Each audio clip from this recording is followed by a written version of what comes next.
How to replace drive belts on the Hiretech drum sanders.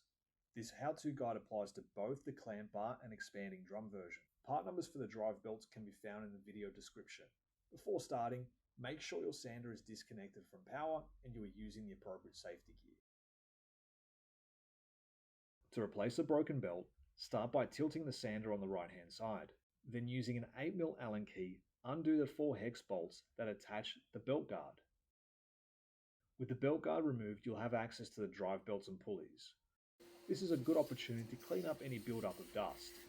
You may immediately find a broken belt. If the fan belt is broken, remove the fan assembly to check for damaged fins or nails. We recommend checking the bearing condition of each component separately. To do so, carefully remove any remaining belts and turn each drive pulley by hand. They should all spin freely. If a bearing is worn, you may feel a dull grumble or vibration through the body of the sander when spinning the component.